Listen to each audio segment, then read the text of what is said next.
Ustedes saben que el domingo pasado hubo elecciones muy importantes en la primera vuelta en Colombia. Y cuando abre un poquito uno el cuadro, no solamente mira, aunque también mira Colombia, ve que en las últimas elecciones en América Latina se repiten algunos patrones. Por lo menos dos, ¿no? Un Ernesto que podría observar. Uno tiene que ver con el surgimiento de figuras políticas que vienen por afuera del sistema político o que hablan en contra de la casta política y que se presentan como algo totalmente distinto a los partidos políticos tradicionales.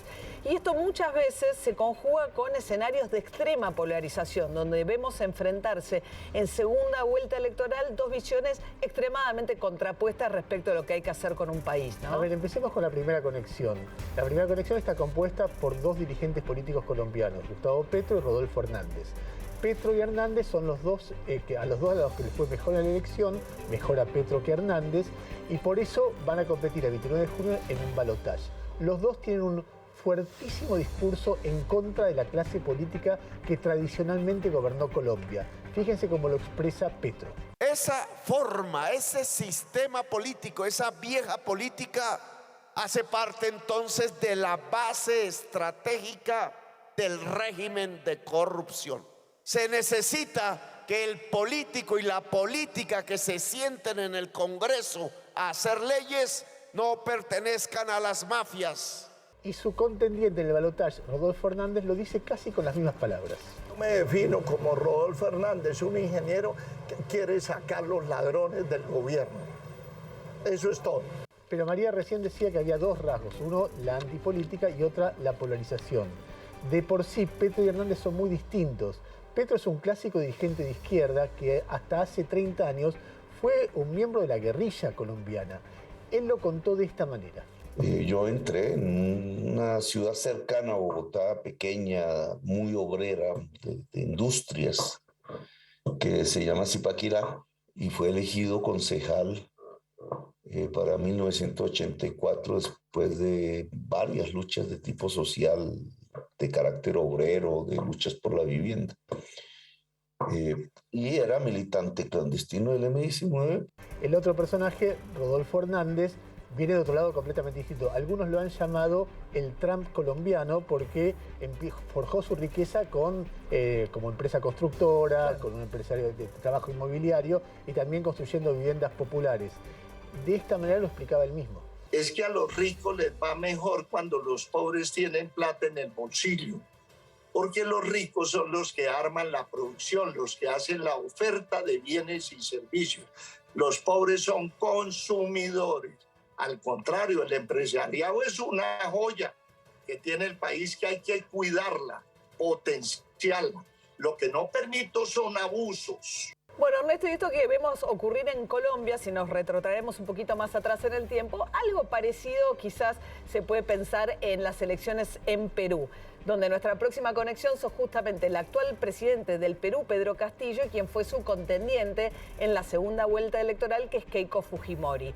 El rasgo acá tiene que ver con la irrupción de esta figura de Pedro Castillo, absolutamente inesperada su llegada a la presidencia, de un hombre que viene del sector, de la zona más pobre del Perú, campesino, docente, maestro, que él mismo contaba lo inesperado que fue para él encontrarse en la presidencia del Perú. Muchas gracias por el cariño. Y este cariño se responde con lealtad, sacrificio y con coherencia.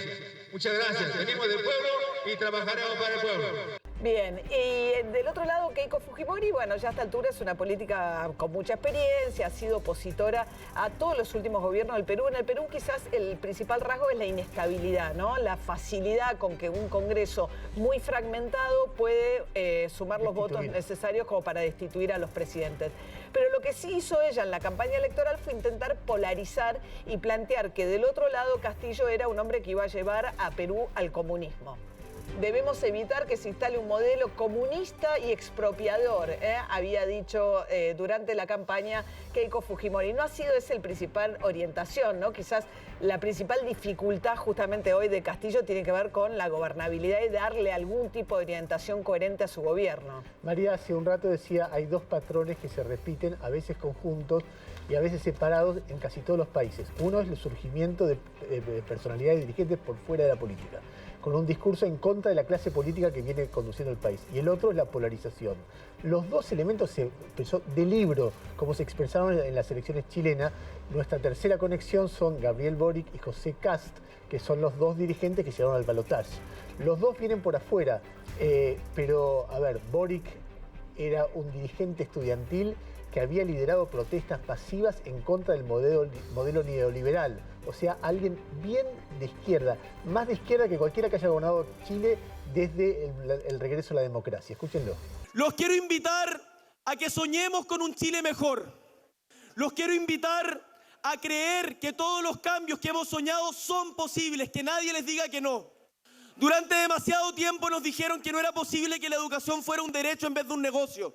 Les demostramos que estaban equivocados. Durante mucho tiempo nos dijeron de que no era posible tener una constitución democrática. Les demostramos que estábamos equivocados.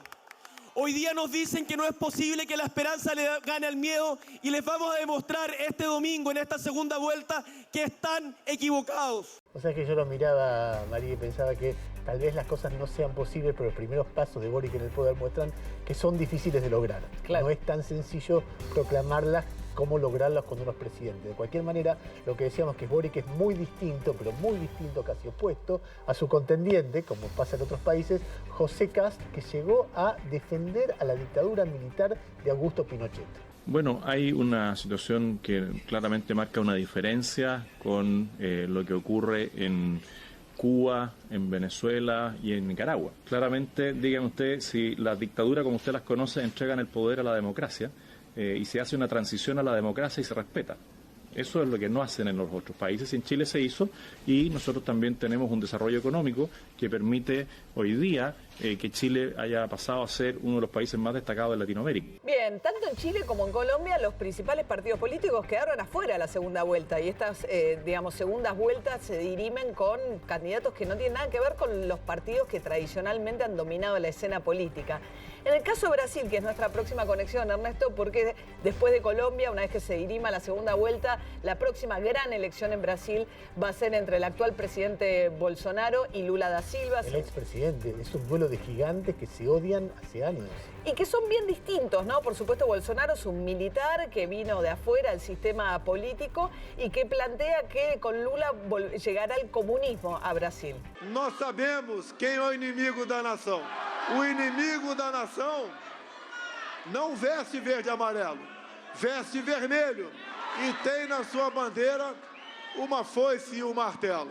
Bueno, Lula tiene todo un historial, ¿no? Dentro de la política brasileña, un obrero industrial, dirigente sindical, que surge el Partido de los Trabajadores, intenta varias veces llegar a la presidencia y no lo logra, hasta que finalmente es primero electo presidente, reelecto presidente, y ahora quiere volver. Pasa por la cárcel. Pasa por la cárcel y se alía ahora con Gerardo Alckmin de la centroderecha, un dirigente de la política tradicional brasileña, porque lo que dice es que hay demasiado en juego en este momento en Brasil como para que no se unan todos en contra de Bolsonaro. Nós vamos votar mais espertos, nós vamos votar com mais competência, com mais conhecimento de causa, porque esse país não merece ser governado por um genocida como ele está sendo gobernado hoje.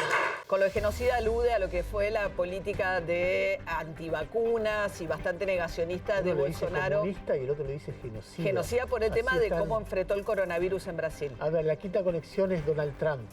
Donald Trump es un gran ejemplo de lo que estamos hablando, porque aunque perteneció a las élites norteamericanas, un hombre realmente muy rico, un empresario muy poderoso, llegó al poder hablando contra los políticos. Su llegada al poder era presentada por él mismo como un regreso del pueblo al poder político. Because today we are not merely transferring power from one administration to another or from one party to another, but we are transferring power from Washington, D.C. and giving it back to you, the people. The establishment protected itself, but not the citizens of our country. Their victories have not been your victories. Their triumphs have not been your triumphs. And while they celebrated in our nation's capital, there was little to celebrate for struggling families all across our land.